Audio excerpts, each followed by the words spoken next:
Docente, buenos días. Les saluda el estudiante del segundo siglo de la carrera de Derecho de la Universidad Tecnológica del Perú. Mi nombre es Luis Adilberto Moreno Tapujima. En esta ocasión estoy haciendo el trabajo solo. Me toca exponerles sobre el análisis del indulto humanitario otorgado al expresidente de la República, el señor Alberto Fujimori.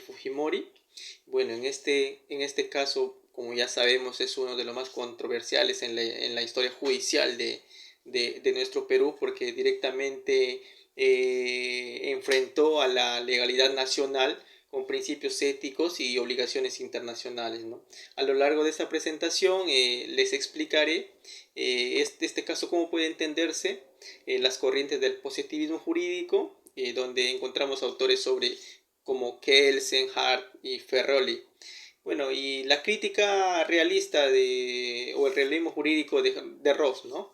Además, identificaremos cómo un juez peruano aplicó los criterios morales y jurídicos para fundamentar su decisión en este caso. En este punto les voy a hablar del contexto del caso, ya en sí, del caso Fujimori.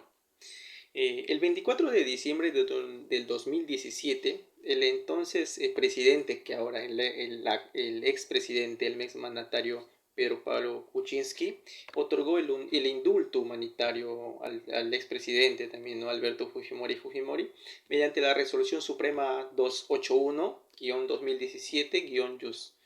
Oficialmente, este indulto fue indicado que se dio por razones médicas, ¿no? Pero en la práctica muchos interpretaron como un acuerdo político.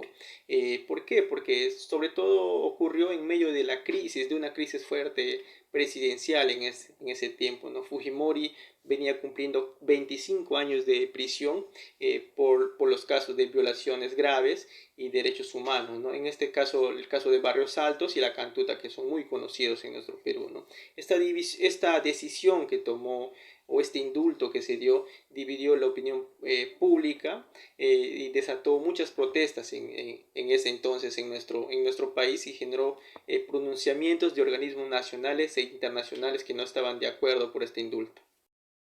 En este punto les voy a hablar de las instituciones involucradas en este caso. Como bien sabemos que nuestra Constitución Política del Perú, nuestra Carta Magna, faculta o otorga instituciones o nos otorga instituciones autónomas. Dentro de ellos pues está pues, el Poder Judicial, el Ministerio de Justicia, el Poder Ejecutivo, que es uno de los tres poderes del Estado. Pero en este caso preciso o específico, hay una decisión política en cadena. En este caso, el Poder Ejecutivo otorgó el indulto, ¿no? El expresidente o el exmandatario Alberto Fujimori. El Ministerio de Justicia elaboró el informe técnico. En este caso también el INPE verificó el estado de salud y coordinó la excarcelación del exmandatario. El Poder Judicial y el Tribunal Constitucional revisaron la legalidad de la medida, ¿no? De este caso. Y finalmente la Corte Interamericana de Derechos Humanos supervisó, ¿no? Que no se vulneren los derechos de la víctima, en este caso pues, del ex magistrado, ¿no? Aunque se siguió un procedimiento formal, faltó equilibrio ético entre los poderes del Estado.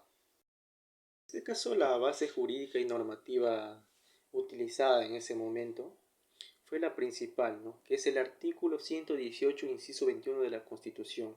En este punto les voy a dar lectura que indica ese artículo.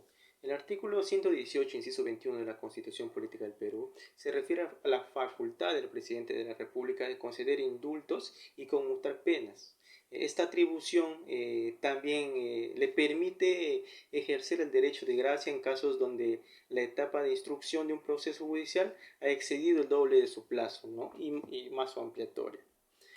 Ahora también, además, el decreto supremo 004-2007, Raya Jus, establece el procedimiento y los requisitos médicos jurídicos a emplearse, ¿no? Y por aquí también surge un conflicto, ¿no? La Corte Interamericana de Derechos Humanos señaló en su momento que no se podían aplicar indultos en casos de violaciones graves, bueno, a los derechos humanos, ¿no? En este caso que había cometido o que venía cumpliendo condena el ex mandatario, ¿no?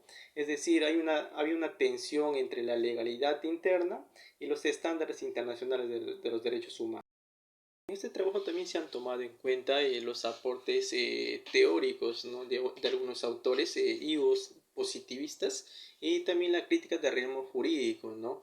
Del positivismo excluyente, incluyente y crítico de Kelsen, Hart, Ferrol y Ross, ¿no? Eh, para hablar de esta teoría, primero vamos a hablar de Kelsen. ¿Qué nos dice Kelsen? Kelsen sostiene que la validez de una norma depende de que sea emitida por una autoridad competente, ¿no? Sin importar su contenido moral. Pero para Hart reconoce que la moral puede complementar la norma jurídica cuando ésta no es suficiente para hacer justicia. En cambio, Ferrajoli propone un garantismo que limita el poder estatal y prioriza los derechos fundamentales.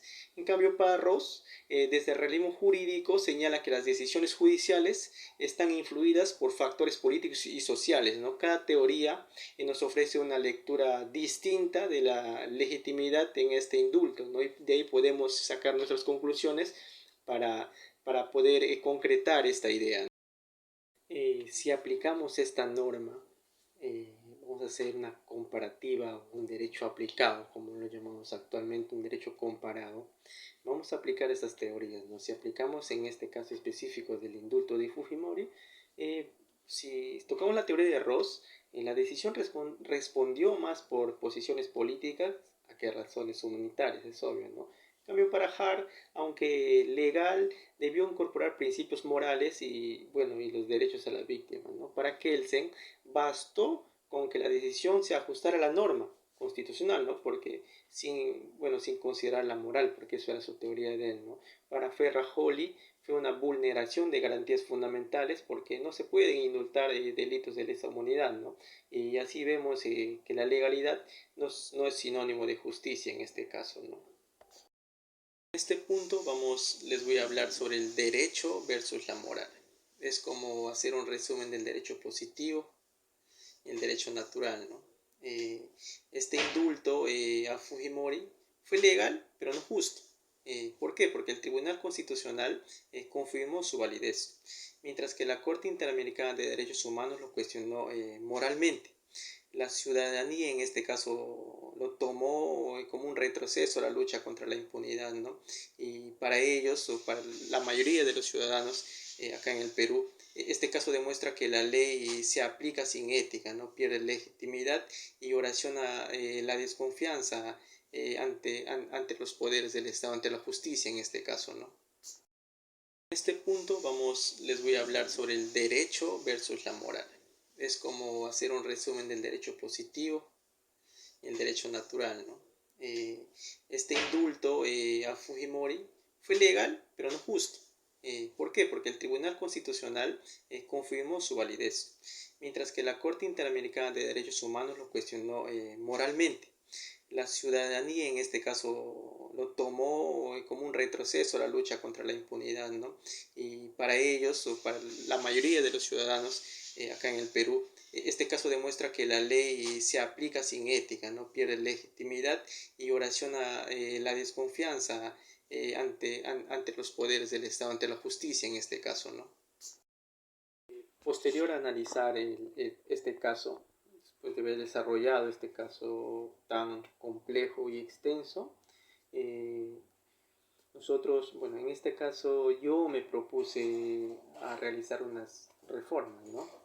Eh, Primero, modificar el artículo 118 para limitar los indultos en caso de humanidad, ¿no? También crear una comisión independiente que sea médica y jurídica y que evalúe objetivamente las solicitudes, ¿no?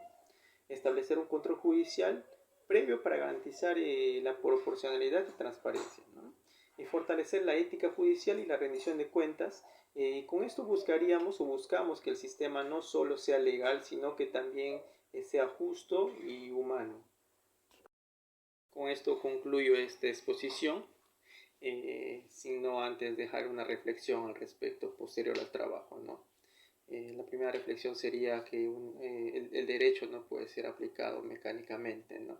Y una norma, si bien es cierto, es válida formalmente, pero ilegítima si vulnera los valores o derechos fundamentales de cada persona, ¿no? Y también la justicia necesita sensibilidad ética y respeto a la dignidad humana, ¿no? Fortalecer la ética judicial es clave para recuperar la confianza de la justicia. Espero que haya sido de su agrado esta exposición y muchas gracias hasta otra oportunidad y gracias por su atención.